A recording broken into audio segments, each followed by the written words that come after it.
Today's guest is probably one of our listeners' top 10 all-time favorite guests whenever she comes on the show.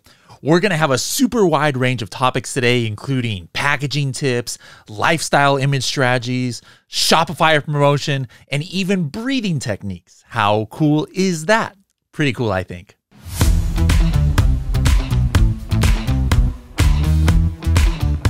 Do you want to be able to sync your listings that you create in Helium 10 to your Amazon account in one click, including being able to sync subject matter, which you're not able to even edit now in most listings on Amazon?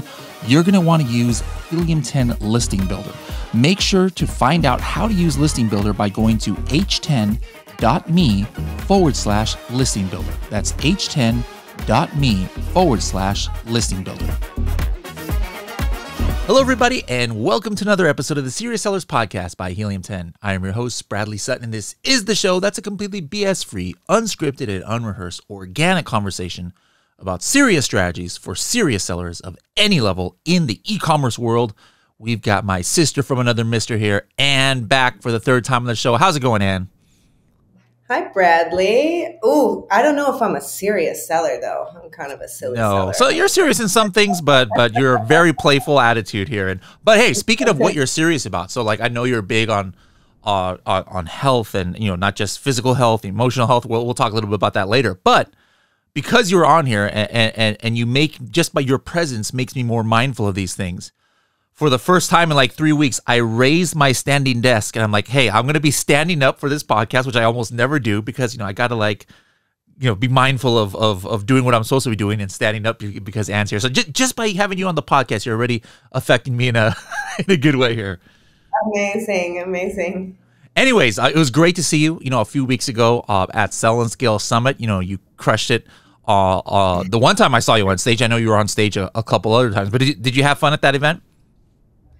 I had so much fun, Bradley. It was so much fun. The keynote, the opening keynote panel, that was scary but fun because the stage, you guys really went all out with production and setup and everything. And the main stage had these two big screens like Tony Robbins style next to it and, all the lights. So it felt like, a very big deal. And I was pretty calm until we walked out and I sat down and my heart was like, grrr, and I'm like, oh my God, please don't faint. No, you rocked it. I think that was cool. It's almost full circle. You and I met in person for the first, actually, I didn't even meet you virtually before, met at all, period, at a conference in Vegas. It's been 3-4 years now. So that was kind of cool to see you there again and how far you've come. But guys, she's been on the podcast, I said before. So if you want to get, we're not going to rehash her entire backstory, but we have a couple episodes that you guys can pause this and go back if you want to see some of her backstory. They are episodes 145 and 273 of the podcast. Make sure to check it out. But long story short, she used to be a lawyer, big-time corporate attorney, moved to Costa Rica to open a hostel, which she has sold. And that was right around the time, I think, of the last time that you were on the podcast. So my first question is just how... this is kind of another transition. Obviously, a transition in your life was going from the corporate world to, the entrepreneurial world. But then another transition, I imagine, would have been, hey, you were juggling Amazon business and, running a hostel there. How has it been to transition to basically just now, I guess I'm assuming that Amazon is kind of your only income now? Yeah. Amazon and Shopify. So I've started, working hard to scale on my own website as well. And honestly, the transition has been amazing. So, running a physical business, whether it's hospitality or I imagine a retail store, a restaurant, anything, you just have to deal with a lot of stuff. And it's the bureaucracy of the government that you're in with permits and things that you need. Repairs, a hostel, there's 30 people living in it. There's repairs all the time. And real people and having staff, that you work with face to face and cleaner and security guard and receptionist and all of that. And Amazon is just so much easier. And I think though it's a great experience and something that I always tell people who are just starting and get very frustrated because I do believe that the first year in Amazon, is definitely the hardest just because you get hit. It's like Amazon and mean sellers hit you up with, they throw all the junk at you in the beginning. And once you get a certain number of reviews and sales velocity and time on Amazon, all of that gets easier. But when people start, and when friends of mine have started, they complain about this stuff. And I'm like, you guys, it's really important that you treat this as a real business, because it is a real business. This isn't just, I'm going to throw some stuff on Amazon and hope for the best. And any business has difficulties starting up, but the realities of life running an Amazon business is so much better than running a physical business. I can tell you, man, like, it's so nice. And also, when I sold my house, so I went from living in a rented apartment closer into town in Tamarindo, to moving out to a more rural area in a national park and a big house and 2-acre yard. And, so I'm just living my best introvert life here in paradise, which is awesome. I love it. Now, all the extra time you gained from not, running that business, obviously a big portion, I'm sure, went to like family time and things like that, but did all of it go to family, or are you also actually spending more time than you used to on your, e-commerce business as well? I would like to say that I am, Bradley. The reality is so I sold the house. So I moved in the beginning of 2021 into the new house. And that was kind of a period of like nesting for me. And I do, like, you and I have talked about this a lot. I think it's so important to prioritize yourself as a human, because, there's success and there's fulfillment, right? And the goal is to have both. And if you're just only worried about success, oftentimes what happens is you lose your gratitude, you lose your physical health, your mental health. So for me, I started my Amazon business when I was 6 months pregnant and I had a 1-year-old. So those few years of starting the business and having 2 very small children, not at home, nursing, all of that, and also the separation of my relationship with their father, it was a lot, and then COVID, and then the kids were like back out of school. So I moved kind of when things were just opening up, and my soul was like, can we just relax? I like floated naked in my pool, read books, like I just kind of like chilled. And then this year I turned 40. What's that called over there? La pura vida? That's like living, exactly. Like, right? I love it. Yeah, the national saying of Costa Rica is pura vida, which means pure life. So I was living the pure life, and I turned 40 in January, and I think I was and like, I've told you, this is a no BS podcast. Please do not lie like that. We know you're not a day over 30, so people are not going to believe the rest of this podcast if you tell fibs like that. Thank you, Bradley. But I think I was just like, I'm 40. This is amazing. I'm going to live it up. And so I have been out of the country every single month this year. Right before I came to the Sell and Scale Summit, I was at a women's retreat, camping and fasting in the jungle. And I was home 3 days before leaving again. So I have had a year of like just travel and fun. What I have learned from that year is, yes, that was really fun. But I'm so excited for 2023 to like nest and to grind. That's my goal. I want to be home. I fell in love this year. So after 5 years single, so like, woohoo. But yeah, I am a little exhausted, and I've realized, I don't need to be flitting all over the world all the time. I really love to be home. And having had kind of almost 2 years of taking more of a step back from grinding, I am like ready. I'm so ready. I have all this new stuff that I want to do. I have new products. I have a new brand, and I'm really looking forward to it. And I think that's a great thing, for people whose business is starting to do, and not starting to do, but it has been consistently doing well. Like if you're good and you have a good staff, like take your time, enjoy it, because you're not doing your best when you're burnt out. And I said that as well in the keynote at the summit. What do you do when you're stuck? And I always say, get out of your head and into your body, because our creativity lives in our body. It doesn't live up here. So if you want to really grow your business, you want to really enjoy it, you want to create a really epic brand, that's not going to come from a place of burnout. Yep. Where that's going to come from is a place of joy, love, abundance, and creativity. And how do you get there? You got to give yourself the space to let it rise. Yeah. I feel like I'm here at a motivational. You should do this for a living, Ann. I swear you should be touring the place, giving these motivational speeches. Guys, just like I say, this is unscripted. We don't plan any of this out, but she can just come up with this stuff right off the bat. I love it.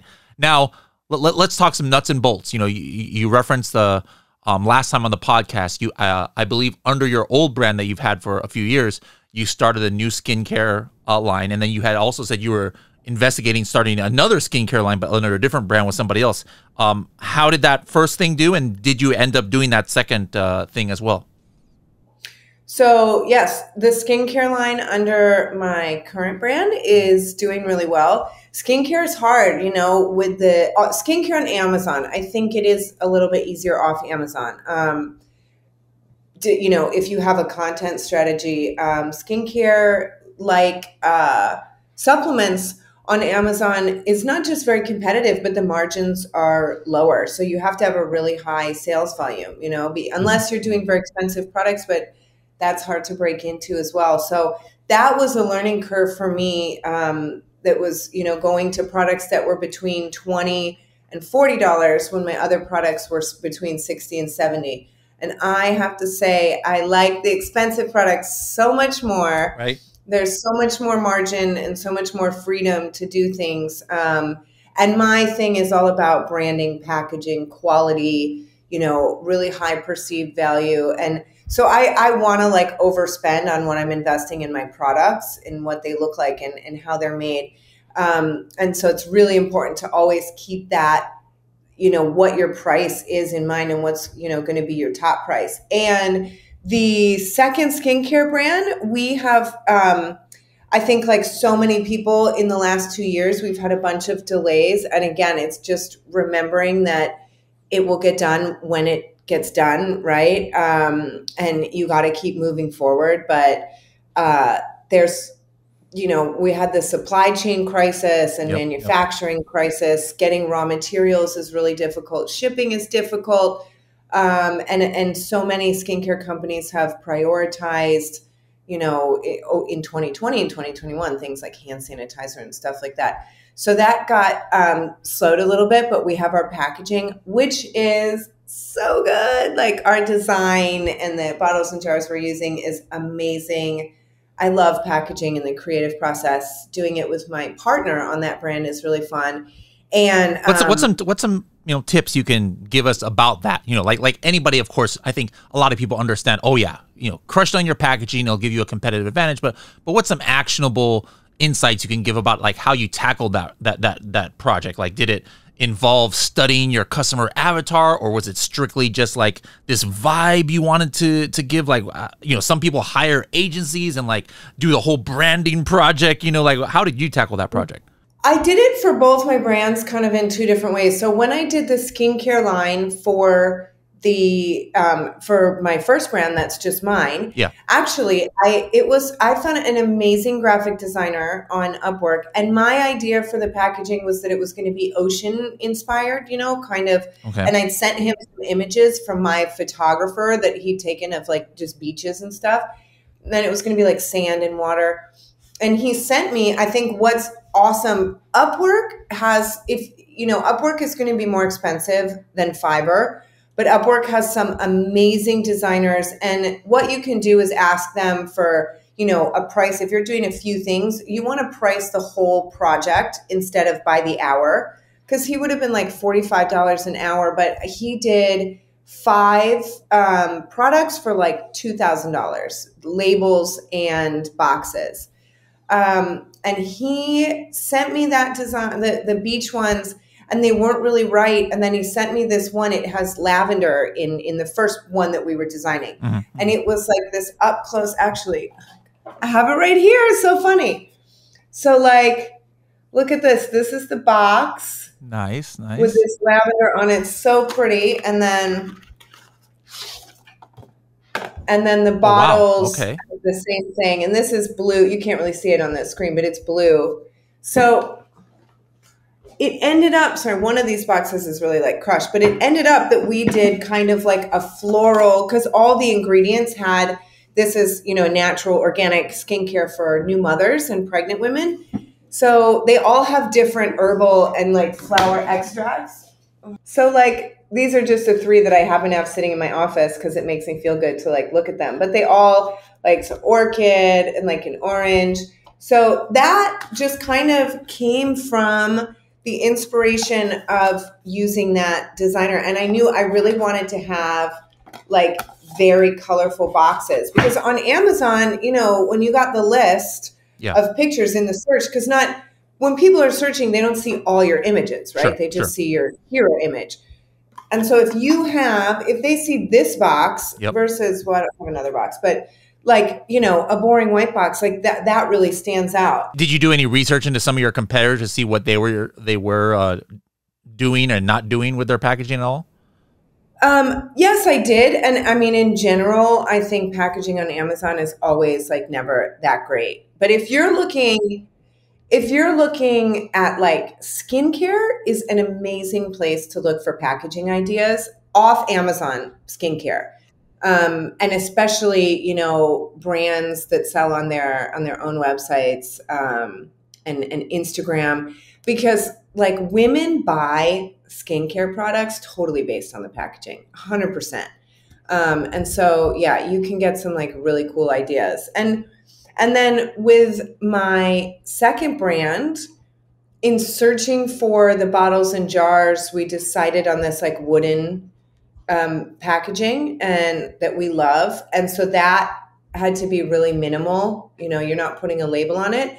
So we wanted to have the boxes be very colorful. And I can't remember this one. It was like an idea that we kind of had together. So we wanted it to be very sexy, this packaging. And so there's like some oil drips coming off of it. And I think this one, like my natural products, that packaging went super fast. I'm like, yep, like this. And it's great too. If you have a good designer, they send you the designs like in 3D. So you see what the box would actually look like and the label on the jar. That helps so much in making the decision versus just seeing like the flat box template.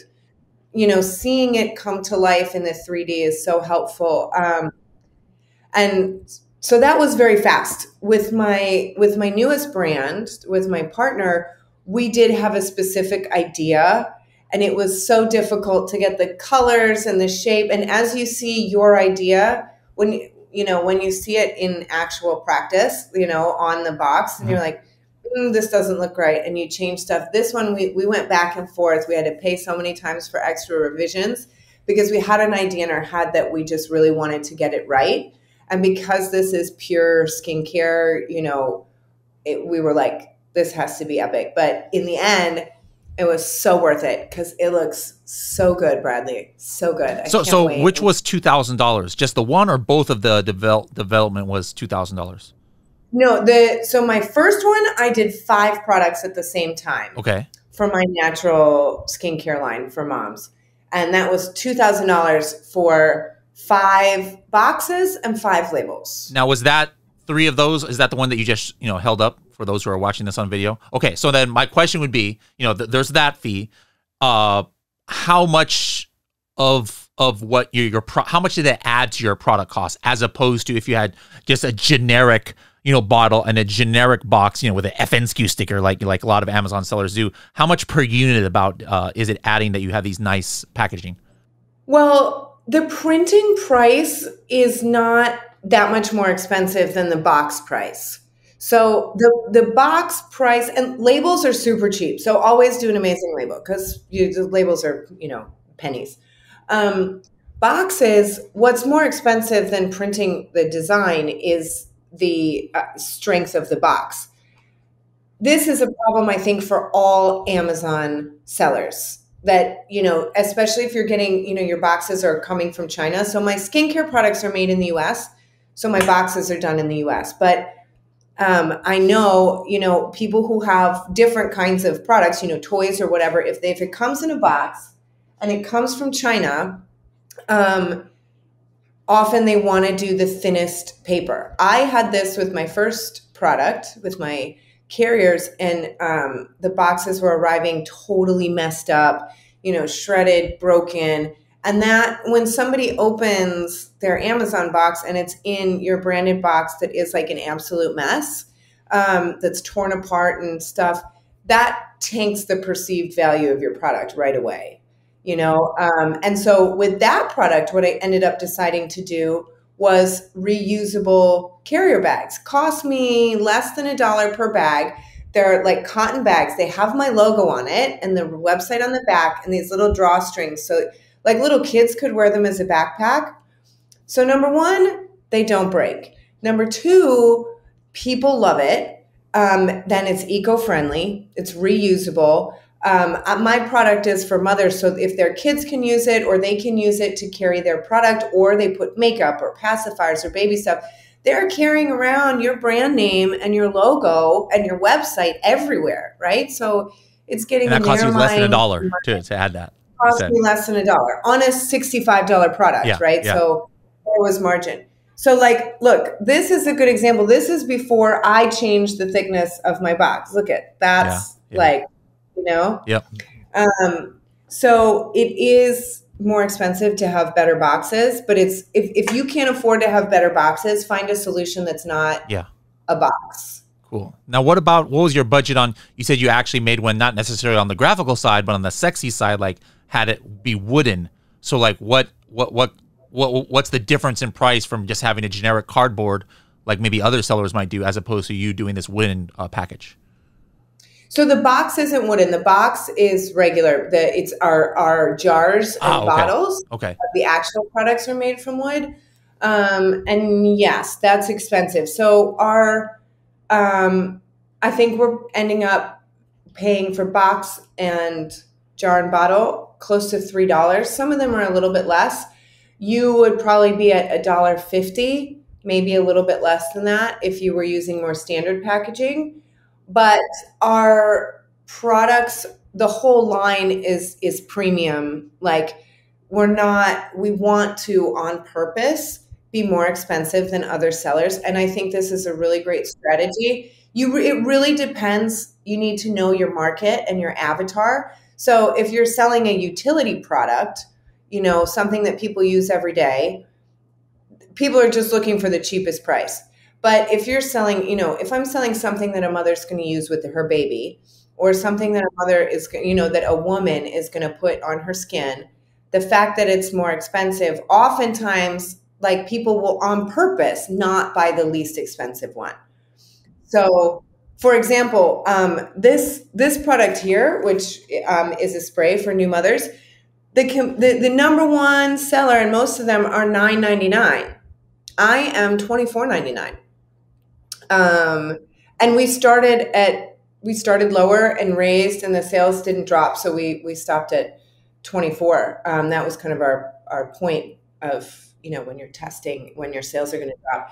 And, because people want to pay more for better products. Now you have to back that up. This is all certified organic, totally natural, totally safe.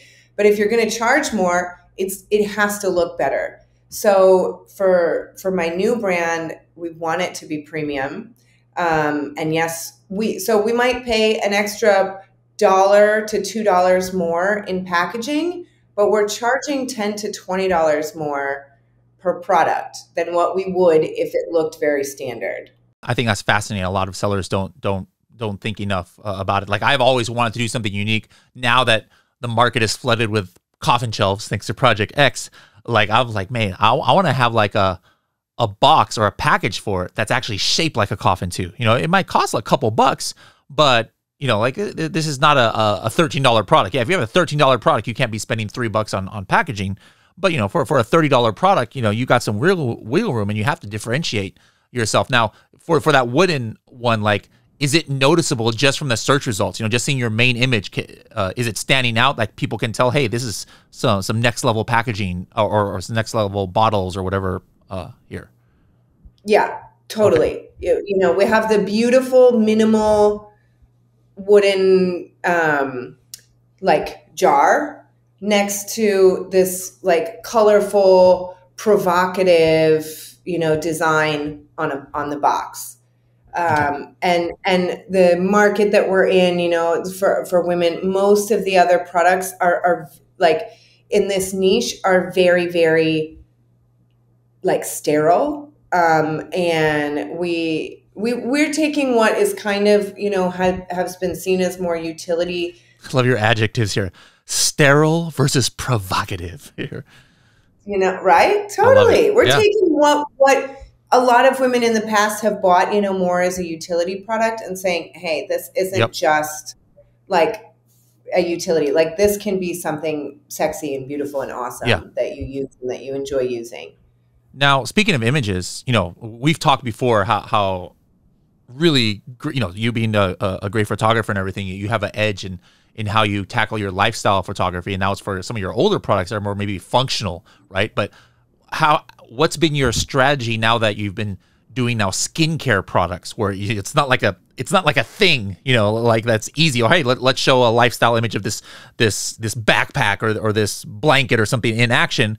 But now this is you know, something that's kind of invisible, the actual product. Like, how are you doing your lifestyle images for your skincare lines? I had an inspiration for a content shoot based off someone I met who has become a good friend of mine. He's actually a couples therapist, and but just his Instagram, we met, and I was like, "You're cool." He like lived in Jamaica, was a Rastafari priest, and then went and was like a Buddhist monk.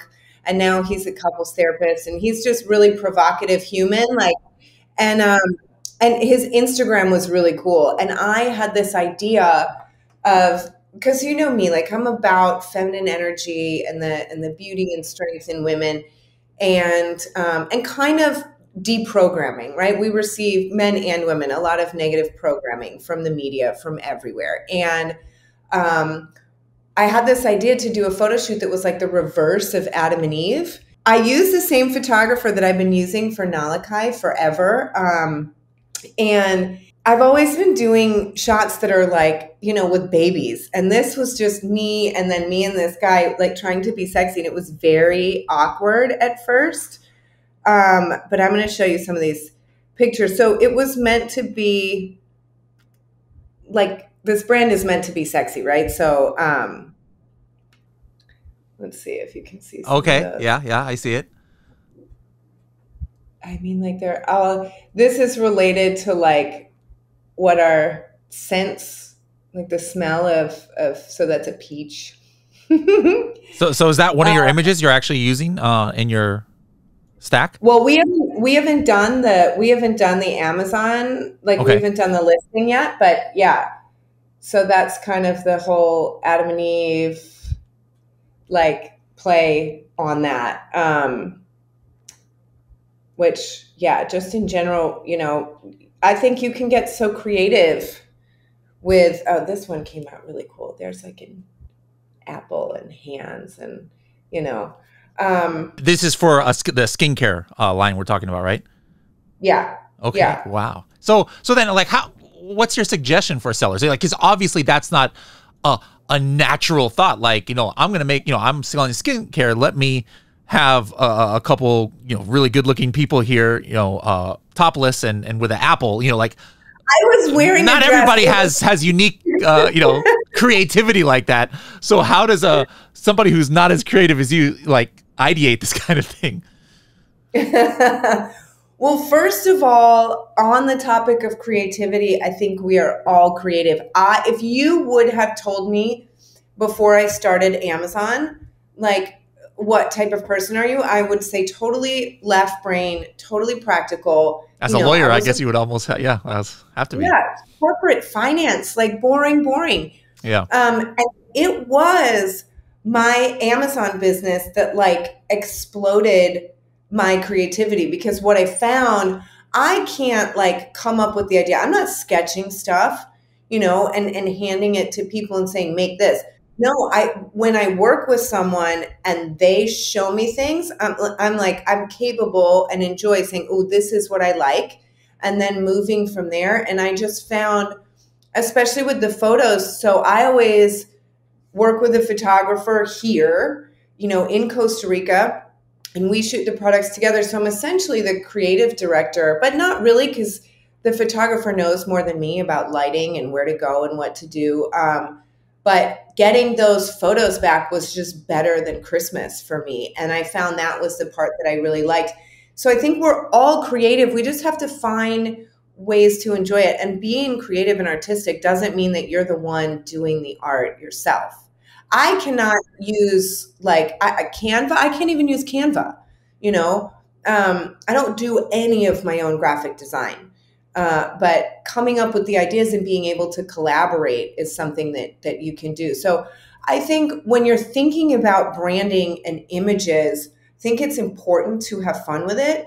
And I always tell people, you want to know your competitors on Amazon to see what they're doing. But if you're looking for branding ideas and image ideas and stuff, do not look on Amazon. People do a really crappy job. Look off Amazon, on Instagram, on Shopify, on websites. If you Google, the 10 best, for example, the 10 best, beard oils, and you look at the list of that, usually those are, more boutique brands, and you go on their website and you can see some really epic branding, because you have to work a lot more on the content and the creativity if you're an Instagram or Shopify brand or whatever. And I get so much inspiration from there. Pinterest, stuff like that. And so it's kind of seeing what's working on Amazon, what's working off, and melding them together. Okay, I dig that. Now, how did your strategy change, if at all, once you now branched out to Shopify? Well, first of all, what percentage of your overall sales would you say Shopify takes up now? A couple of years ago, it had been 100% Amazon, but what's that breakdown now? We're over 10% and growing that. It's a slow process because I didn't want to throw tons and tons of money at it. So you're testing content strategies, for your ads and seeing what works. The goal is to have it be as much or more as I'm doing on Amazon. Okay. But yeah. How are you growing that? So you mentioned, spend. So are you making Google ads or Facebook ads, or that you're sending traffic to your Shopify website, or how are you growing Shopify? Yeah. Google ads is doing great. I thought Shopify would be all Facebook ads, and Facebook includes Instagram, right? But no, Google ads is killing it. So yeah, Google ads, Facebook ads, email marketing. Okay. Now 100% of your off Amazon advertising efforts have you now moved it all to Shopify, or are you sending any ad traffic, Google ads or social media? Are you still sending some people to Amazon? I am still doing it. So I'm still doing it all off Amazon. However, when we started pushing on Shopify on doing those ads, my Amazon sales went up 20%, because I do have in my shop, tab on the website, it says buy on Amazon. And I think when people see the Google ad, they'll often, people are so obsessed, me included, with Prime shipping. So they'll see the Google ad and then they'll go to Amazon and see if Amazon has it. Now, I also offer free shipping on my website, so people will go on my website as well. But, also people feel they like to check the reviews. They feel you're more legit sometimes, and they just, their purchasing habit is buying on Amazon. So I think either way that you do it, you can send outside traffic directly to Amazon or send it to your website, but make it easy for people to find your product on Amazon if that's where they're more comfortable. Okay. All right. Super, super cool. What other things, have changed for you in the last year, as far as on the business side, or strategy side, things on Amazon change. You obviously do not have the exact same strategy of PPC or anything that you were doing in 2018 or whenever you started, so what are some big things of how you've had to shift, how you do things? Would you say it's PPC? Is it launch? Or for the most part, you're kind of using the same strategies as you did before? Well, my strategy, things have just gotten harder and harder, right? I mean, I was able to launch in 2017 and grow the business in 2018 to $1 million in sales, just me by myself. And I guesstimated PPC. And I was spending like $5,000 a month on PPC and doing 140 grand a month in sales, you know, like it was the good old days. It was also like, that was back in the day when Instagram was like just pictures, you know, also now you got to do freaking reels and stories and all that crap. Like, God, it's just, everything is getting so much harder. So my strategy has been to hire people because again, like what I have discovered is that the creative side is really what I like doing, and doing the technical stuff kills my creativity and makes me grumpy. So my strategy has been, I know a lot of people love working with VAs and growing their team. And again, one of the things that I'm always telling people is that there's not one right way to do this, you know, and you do what works best for you. You can launch a bunch of like hot products on Amazon, seasonal stuff and whatever, that can work great. You can grow a brand. That also works great. You know, it's whatever is your choice. So my choice has been to really focus on branding and growing that. And, you know, the same, you can have VAs and you hire them and you train them yourself, and people love that. I know I do not like, I like working with people. I don't like having people work for me. And I struggle to make SOPs and communicate my ideas. So I pay a little bit more and hire an agency. For social media, I have a small agency. She's my friend, but she has an agency now. And the same for my Amazon operations. I have an agency now. Don't go out and just hire anybody. This is someone I know personally who has his own agency. And so I think it's really important, if you're going to hand over a certain amount of control, number one, stay on top of it no matter who it is. But number two, like, you need to know, ask for recommendations, find people that your friends are using, you know, go to events. Meet people, you hang out, you meet someone who's doing a bunch of money and doing great and you're looking to hire, ask them who they're working with.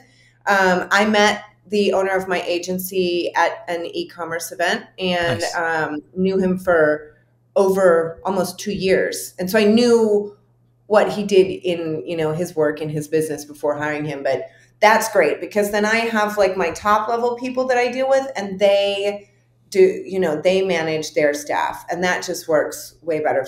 I'm not a people manager. I'm big softy, and I love it. Yeah, you could not reprimand somebody. No. Oh, my ACOS is now 80%. Oh, I want to strangle. Oh, you're doing a great job. You know, like I really enjoy. You know, like I really couldn't picture you getting mad at somebody. All right, now, you know, before we get into your 30-second tip, I want to, you know, talk just briefly a little bit about, you know, you did a breathwork class at Sound Scale that I had great feedback. I wanted to go, but I had to stay up all night preparing for a last-second segment I had to do the next morning. But, you know, not everybody is going to want to go to a, you know, 30 or minute or 1 hour breathwork class, or to take that time of day to do it. But from what I understand, there are different things that can help, you know, maybe give you a little energy boost during the day, or just like kind of like a good habit to do that maybe just takes a minute or two or something. So I'm wondering, especially now that we have, you know, you on YouTube for the first time on one of our podcasts, is there something you can teach me, and conversely, everybody who's watching this, like a good thing that we should just, like, you know, if we're feeling down or we need an energy boost, or we just want to center ourselves like for a minute or something a day, is there some like maybe exercise you can teach me how to do? Yeah, sure. Well, I'm going to tell you 2 things that I don't have to show you that are really quick. Number 1, drink water. Like, drink a lot of water. I used to have to pull all-nighters over and over and over again in a row when I was working at the law firm. And if you're trying to live on coffee, you're going to crash and die. Like, have 2 coffees a day, you know, or whatever, or none, or 1, and then drink tons of water. The other is move. Like, put on a really good song and just hop around and like shake and move. That really will, you know, as Tony Robbins says, like, change your state. So if you've got like a song that just revs you up, for me, it's— what's your go-to song? Flo Rida, Low. It's the song that's like apple bottom jeans. Yeah. With the fur, like, you know.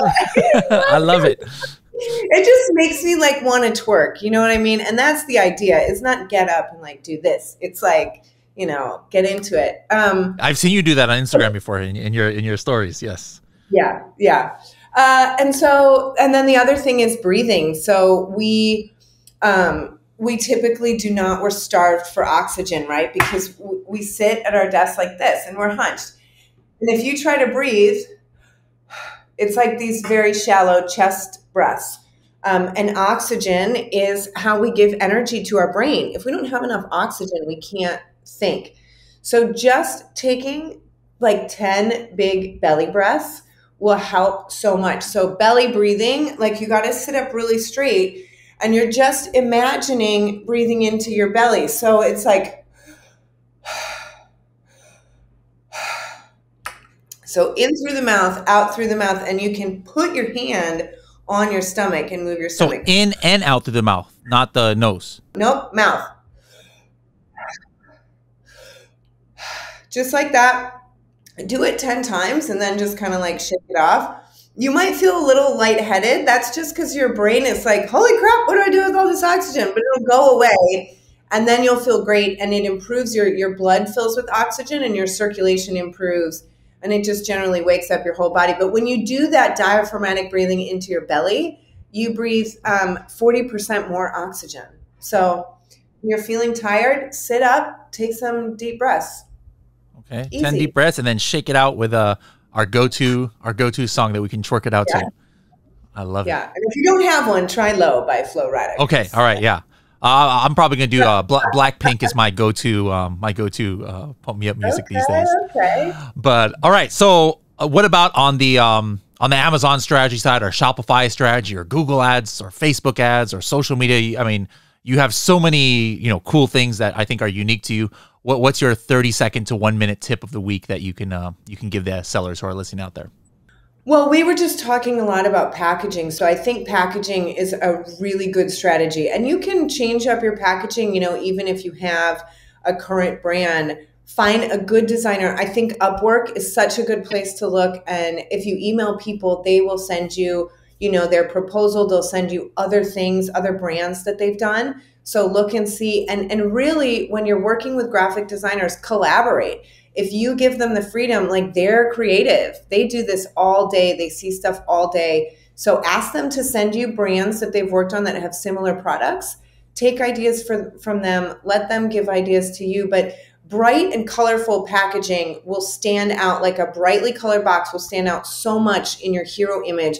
And that will help you get the click to your listing. So it's like, the number one thing your customers see. All right. Well, Ann, thank you so much. You're always inspiring when we have you on. So look forward to, sometime in late 2023, you coming back and see what's new in your world. So hope to see you at an event before then, though, in person, just like we did a few weeks ago.